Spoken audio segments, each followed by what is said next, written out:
नर्मदे हर सभी को। कैसे हैं आप सभी? स्वागत है आप सभी को माँ नर्मदा परिक्रमा की और एक एपिसोड में। तो कल हम विश्राम किए थे भार्गव ऋषि जी का आश्रम पे। ये भार्गव ऋषि जी का तपस्वली स्थल है और मैया तट के किनारे स्थित है। और ये जो जगह है भांद्रावान करके प्रसिद्ध है। यहाँ पे तावा नदी और नर्मदा नदी का यहाँ पे मिलन हो रहा है। यहाँ पे संगम है, तावा नर्मदा संगम। तो आपको एक झलक मैं दिखा देता हूँ। ये देखिए, ये नर्मदा नदी है और वो साइड तावा नदी है। जो संगम का दृश्य कुछ ऐसा है। ये देखिए, वहाँ पे संगम हो रहा है। तावा नदी का वहाँ पे जल आ रहा है और माँ नर्मदा का जल दोनों पे वहाँ पे मिल जाएगा। संगम है, तावा नर्मदा संगम। और संगम पर ही स्थित है भार्गव ऋषि जी का आश्रम। ये देखिए, सुंदर सा दृश्य है। जय हो नर्मदा मैया की जय हो। अब हम इसी रास्ते से होकर आगे की ओर बढ़ेंगे।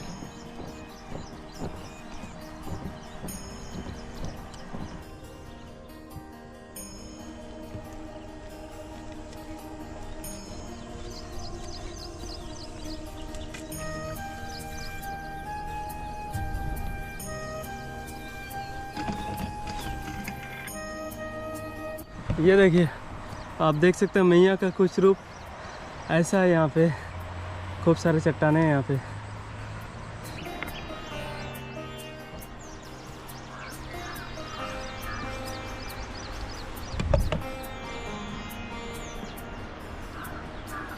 ये आप देख सकते हैं बांद्रा बांध का सुंदर सा दृश्य है।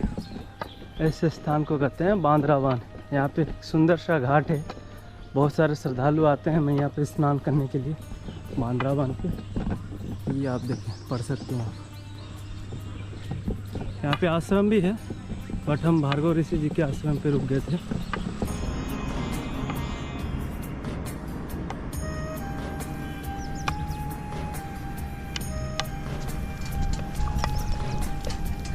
तो परिक्रमा मार्ग में एक बाबा जी मिल गए।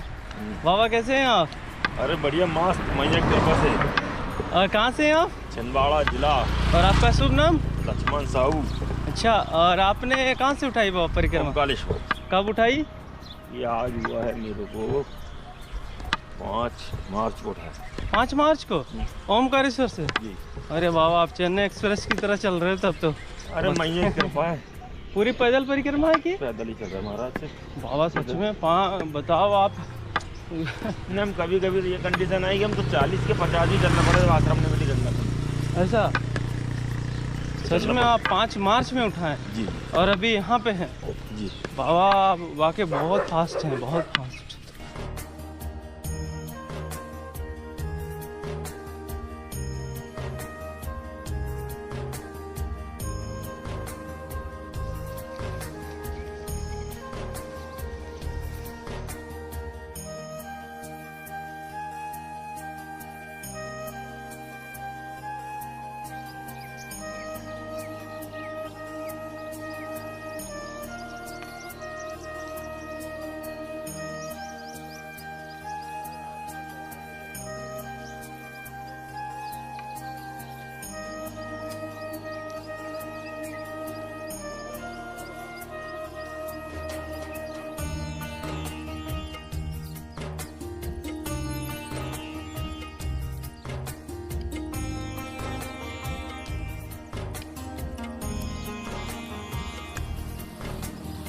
शाहगंज बाईपास में हम पहुंच गए हैं। और ये जो है शाहगंज सीहोर ज़िले में पड़ता है।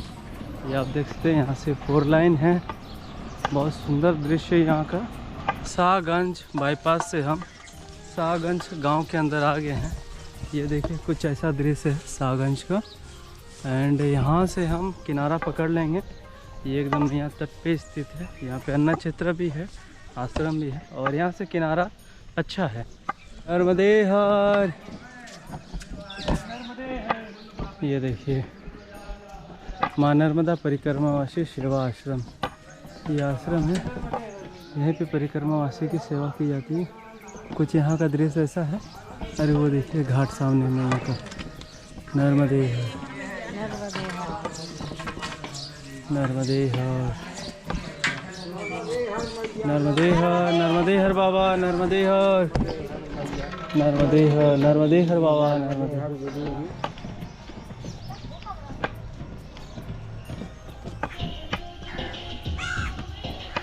आगे जाओगे तो आप दवाई आपको दिखने लगेगी। ये पूरा किनारे किनारे वाला रास्ता।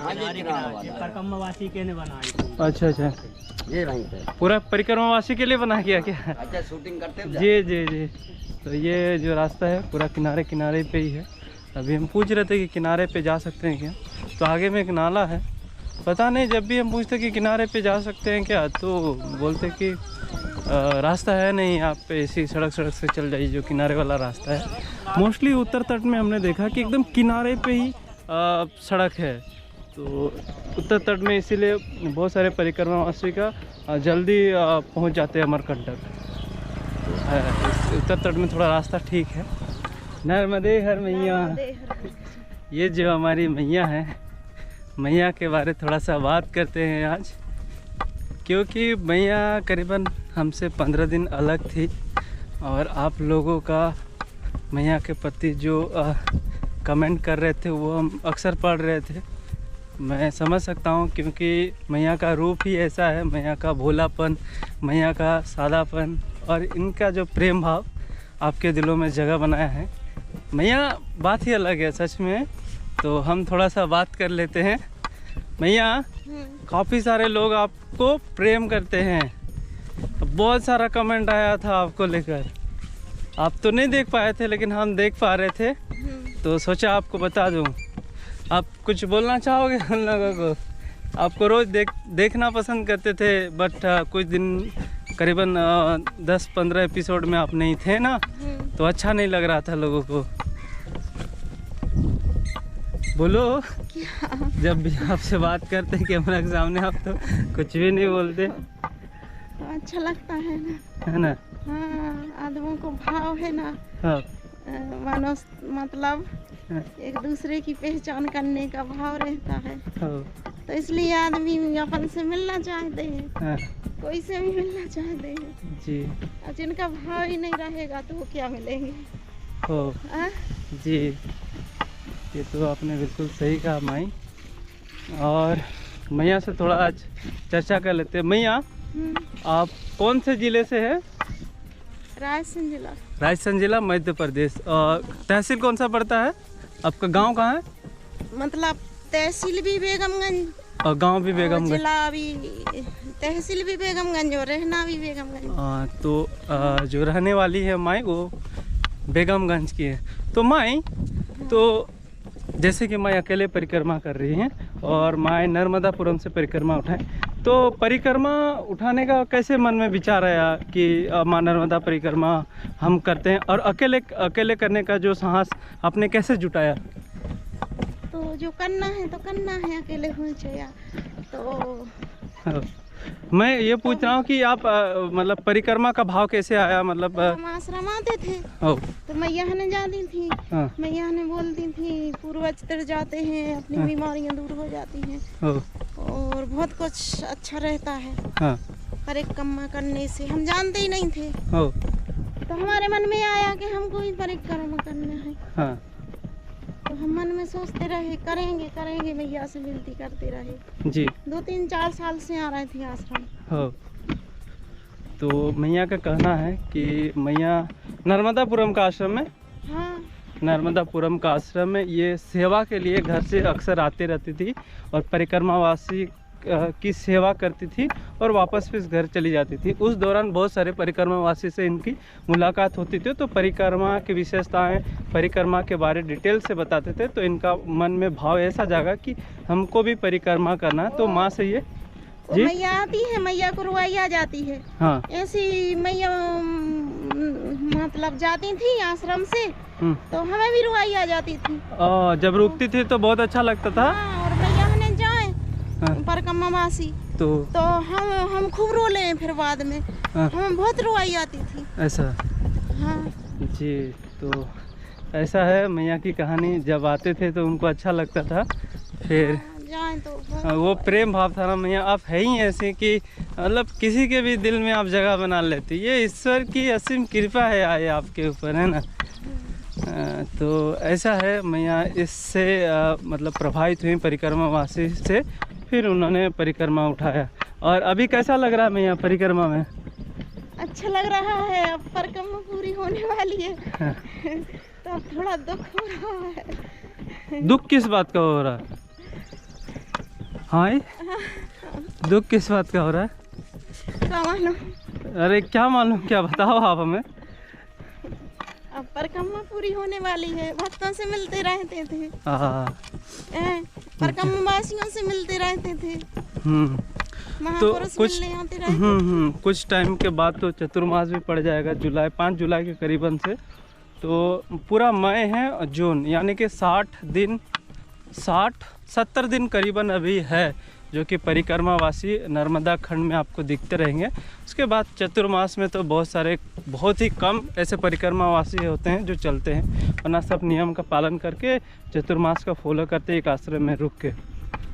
तो है मैया नर्मदापुरम में उठाई तो अमरकंटक से वापस फिर मैया नर्मदापुरम आएंगी।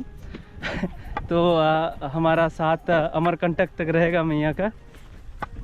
काफ़ी मिस करेंगे आई आपको, हाँ।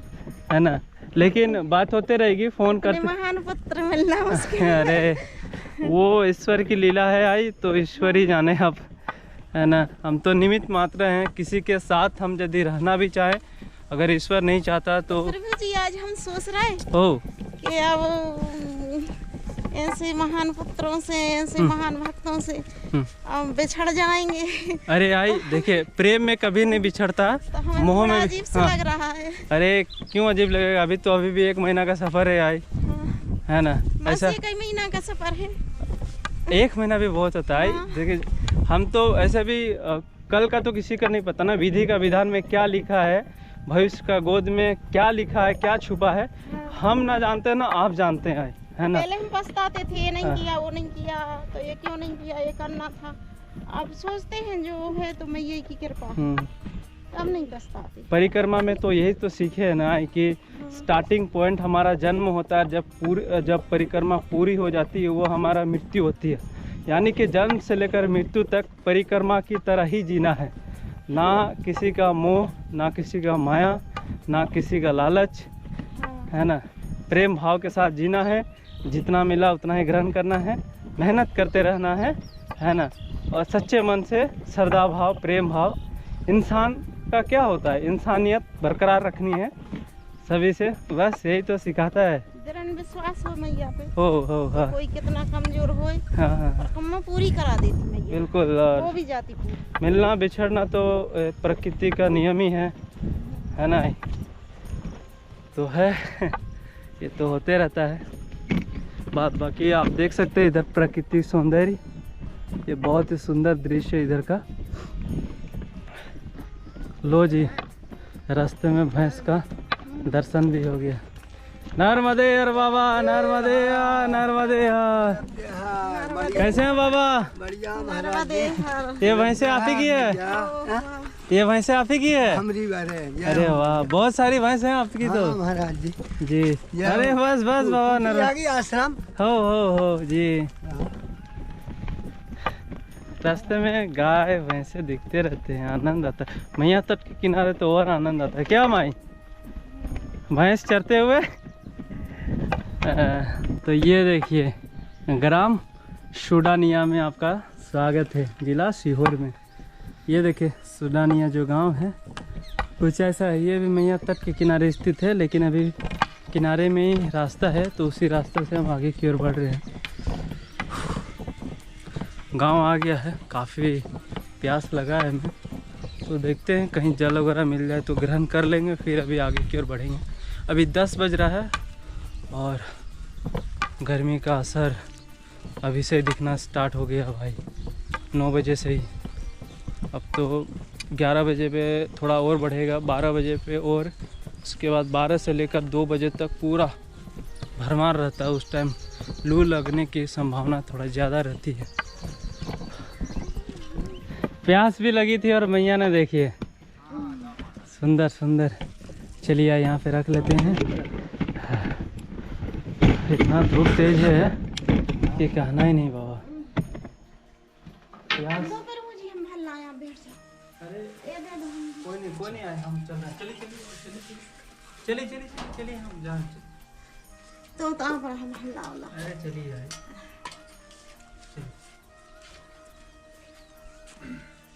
दीजिए। नर्मदे हर बाबा। वाह बहुत सुंदर, बहुत सुंदर बाबा।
ये आप देख सकते हैं हथनोरा गांव एकदम मैया के किनारे ही है। मैया ओ आश्रम इधर है। हाँ ठीक है फिर।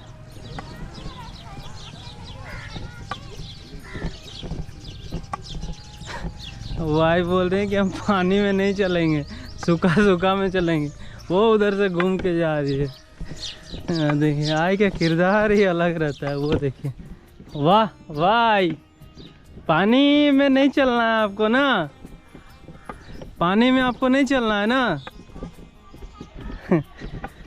अरे कोई नहीं आई, सब चलता है।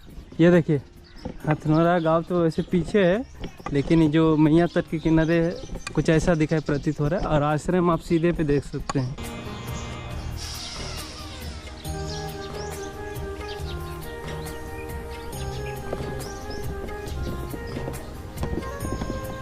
आइए आप सभी को मैया का सुंदर सा रूप दिखाते हैं।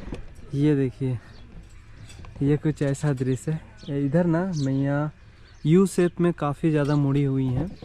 और ये देखिए इस गांव का सुंदर सा घाट बनाया गया, वाकई बहुत सुंदर। इतना सुंदर घाट तो बहुत कम देखने को मिलता है।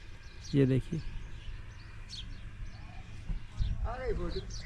जी जी बाबा। और ये आश्रम का सुंदर नर्मदे हर, नर्मदे हर। वापस से हम निकल गए हैं परिक्रमा के लिए किनारे किनारे। यहाँ से अब किनारे का रास्ता सही है।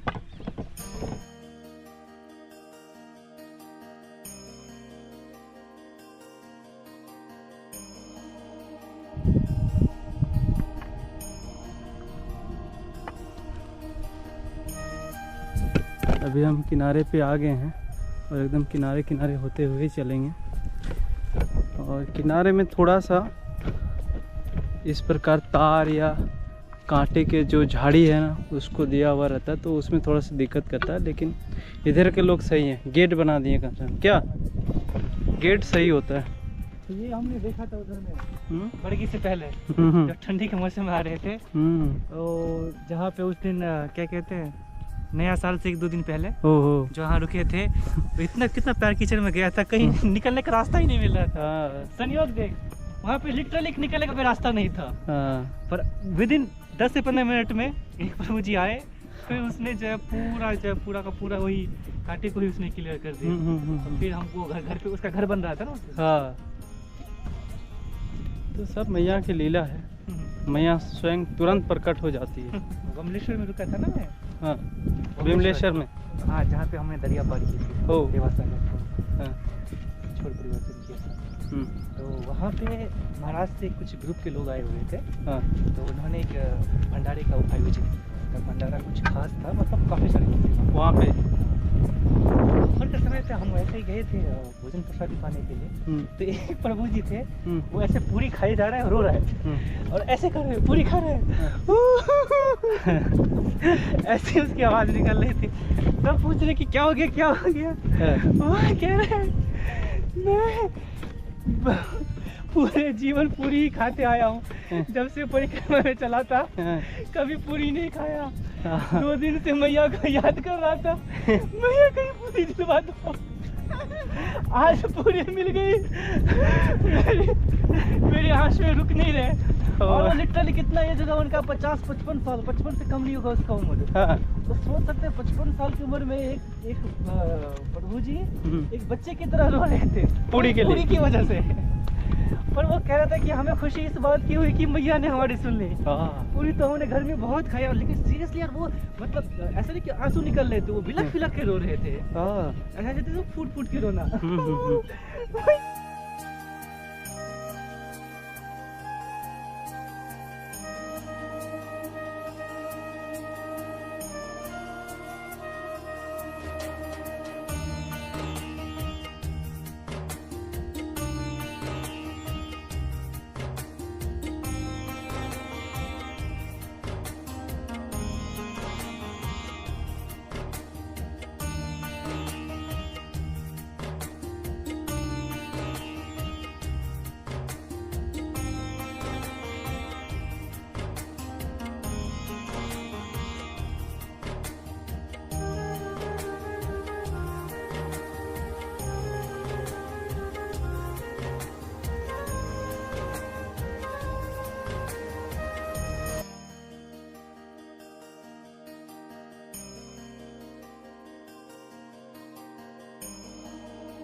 नर्मदे है, धूप काफ़ी तेज़ है और थोड़ा दूर करीबन 1-1.5 किलोमीटर चले और हालत ख़राब हो गया। तो हमने सोचा कि हाँ वहाँ से आए, वहाँ से यहाँ आते गर्मी से परेशान हो गया। तो हम लोग सोचे थोड़ा सा मैया में डुबकी लगा लेते हैं, उसके बाद फिर आगे बढ़ जाएंगे।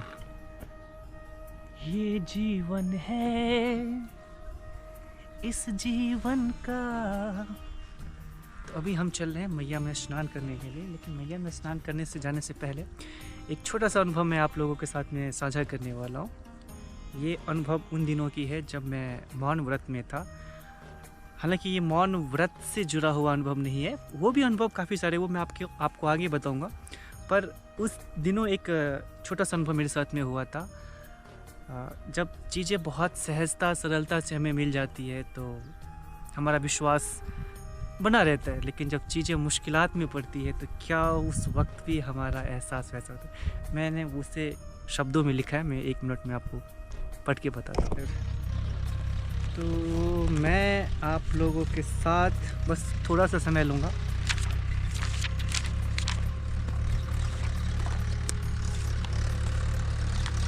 आप लोगों को शायद हाँ इसमें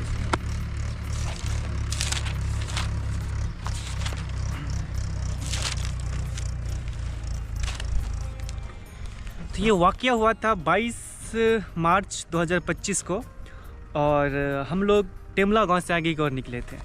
मैं आपको कहानी की शुरुआत शुरू से करता हूँ।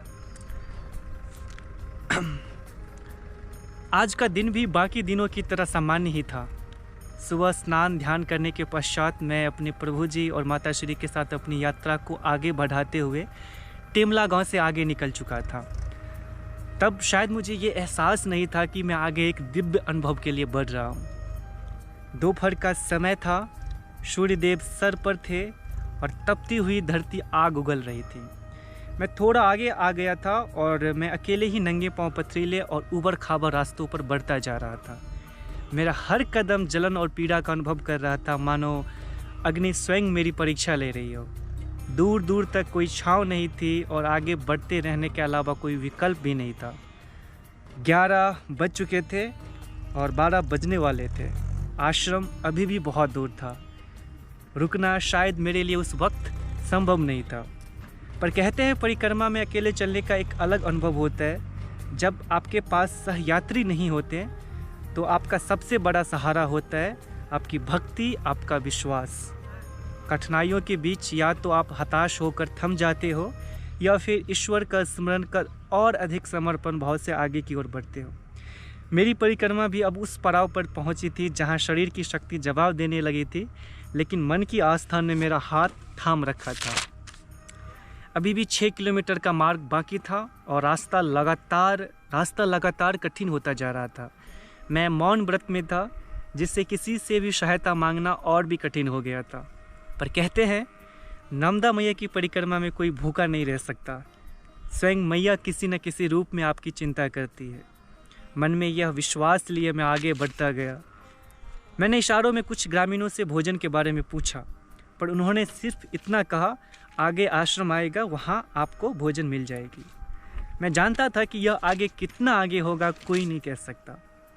मेरी दृष्टि अब केवल किसी के पूछने पर टिकी थी कि शायद कोई भोजन के लिए आग्रह कर ले। शायद मैं स्वयं को थोड़ा लालची भी महसूस कर रहा था। 4-5 लोगों से पूछने के बाद भी जब कुछ प्राप्त ना हुआ तो मन में विचारों के ज्वार उठने लगे। जब कुछ सरलता से मिल जाता है तब हम सहजता से कहते हैं मैया की कृपा है, पर जब कुछ नहीं मिलता तब भी क्या हम उतने ही श्रद्धा से कह सकते हैं? शायद यही परिक्रमा का असली सत्य है। क्या कठिनाइयों में भी हमारा विश्वास उतना ही दृढ़ रहता है? ये सारे ख्याल मेरे मन में दौड़ ही रहे थे और इसी दौरान मैं पहुंच जाता हूं गंगापुर। धीरे धीरे चलते हुए मैं आगे बढ़ रहा था। जब सड़क किनारे बहुत कुछ लोग बैठे हुए थे, मैं मौन था, इसीलिए बिना संवाद के सर झुकाकर मैं आगे बढ़ गया था। पर जैसे मैंने वह स्थान पार किया, महसूस किया कोई मेरे पीछे चल रहा है। मैंने दृष्टि घुमाई। एक सज्जन जो संकोच में कुछ कहने और ना कहने में झूल रहे थे। हमारे बीच की दूरी धीरे धीरे बढ़ रही थी और तभी अचानक एक ट्रक सड़क पर आ गई। खराब सड़क के कारण मुझे साइड होना पड़ा। पर कभी कभी जीवन की सबसे अद्भुत घटनाएं तभी घटती है जब हम रुकने को मजबूर होते हैं। मैं रुका। वो सज्जन आते ही पूछते हैं, महाराज जी भोजन कर लेंगे? क्षण भर के लिए मेरी आत्मा पुलकित हो उठी थी। यह कोई फ़ोन की कनेक्टिविटी कुछ डिस्कनेक्शन की वजह से कट हो गया था। तो मैं कहाँ था? मैं रुका। वो सज्जन आते ही पूछते हैं, महाराज जी भोजन कर लेंगे? क्षण भर के लिए मेरी आत्मा पुलकित हो उठी थी। यह कोई साधारण प्रश्न नहीं था, यह स्वयं नर्मदा मैया की कृपा का सजीव प्रमाण था। मैंने उनकी ओर देखा। उनकी आंखों में असीम स्नेह था। मेरे मन में विचार उठा, मैया ने सुना। भला मैं उनके आग्रह को कैसे ठुकरा सकता था? वे मुझे अपने घर ले जाते हैं, जहाँ सादा किंतु प्रेम से परिपूर्ण भोजन तैयार था, बाजरे की रोटी।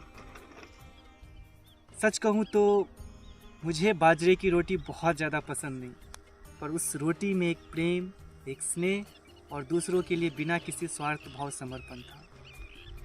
ढेरों भावनाओं के साथ मेरे कदम अब आगे के लिए निकल पड़े थे।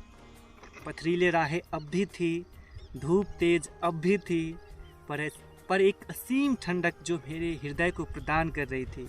और उस असीम सुखद एहसास के बीच शायद मैं उन तकलीफ़ों को कहीं भूल सा गया था। नर्मदे हर जिंदगी भर।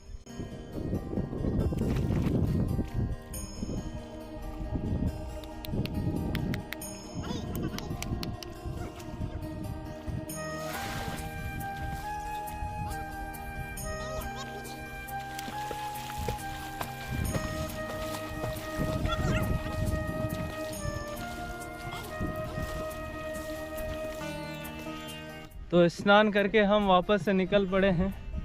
अब थोड़ा आनंद आ रहा है क्योंकि इधर अब सब्जी की खेती देखने को मिल रहा है। अभी लौकी की खेती देखने को मिला। अब हम सोच रहे हैं कि आज का जो विश्राम है किनारे पे चलते चलते कहीं पे अच्छा सा कुटिया देख के ही किया जाएगा। अभी 6 बजे तक चलते रहते हैं क्या प्रभु जी? अच्छा सा स्थान देख के विश्राम कर लेंगे। हो अभी इधर का जो है ना दृश्य अच्छा है, आप लोग भी देख सकते हैं हमारे कैमरे के माध्यम से। ये देखिए ये अच्छा, ये खेती करने लायक बड़ा स्पेस है यहाँ पे। वाह, सुंदर छाँव में एकदम विश्राम। जी जी जी, हाँ गर्मी से तो बचना पड़ेगा बाबा। ये देखिए, ये नेनुए की खेती है इधर। तुरई बोलते हैं ना, तुरई।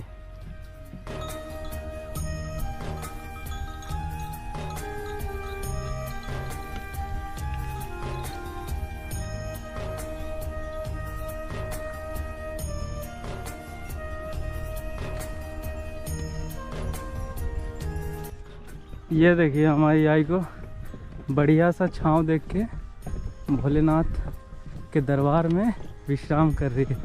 हर हर महादेव, नर्मदे हर।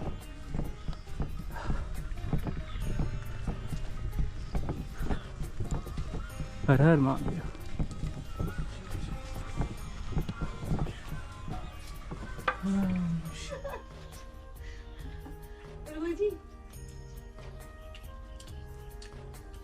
बोले बोले रिकॉर्ड हो रहा था, फिर जानेगा ना मेरी आई क्या बोलती है हमको। बोले मनमानस बोल रहे थे तो अच्छा लग रहा था।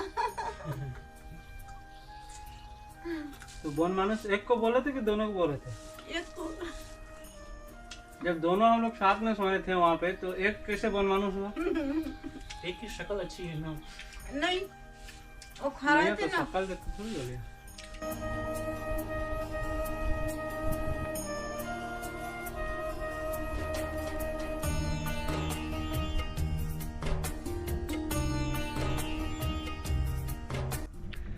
नर्मदे हर।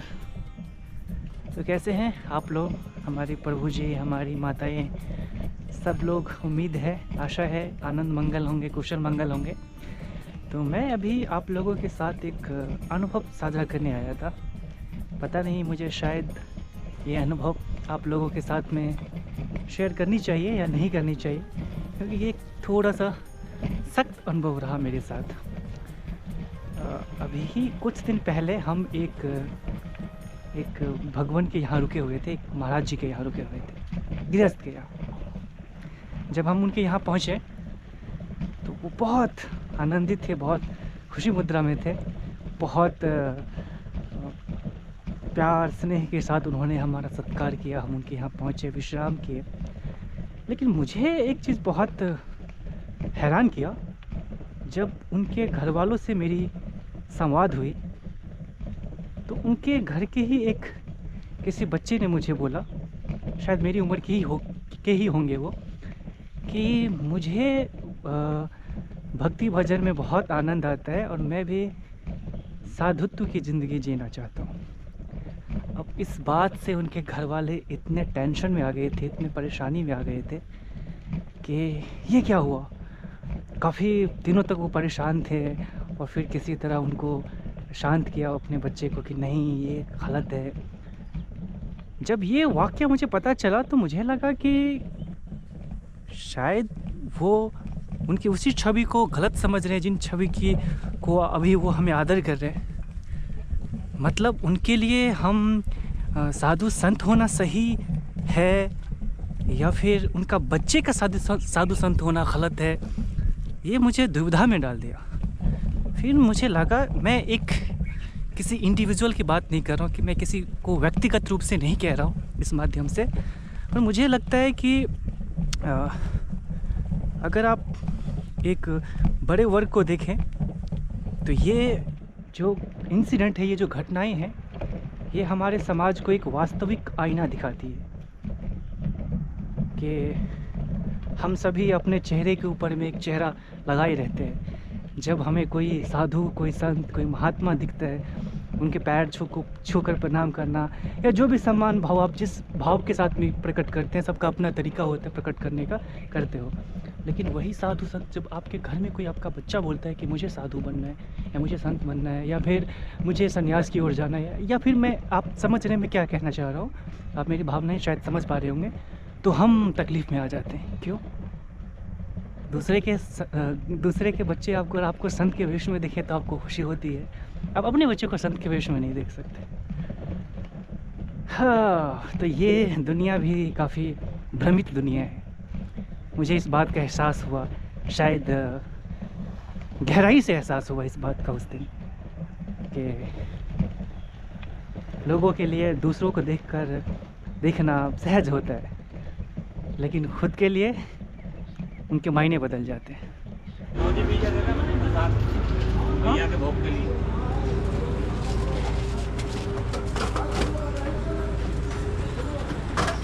नर्मदे है, नर्मदे है। आई लीजिए।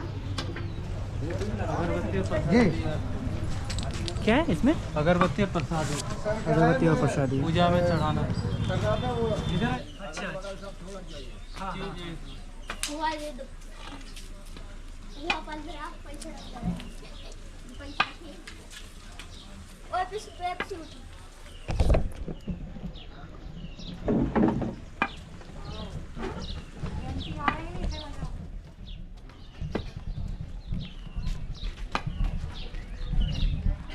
नर्मदे है।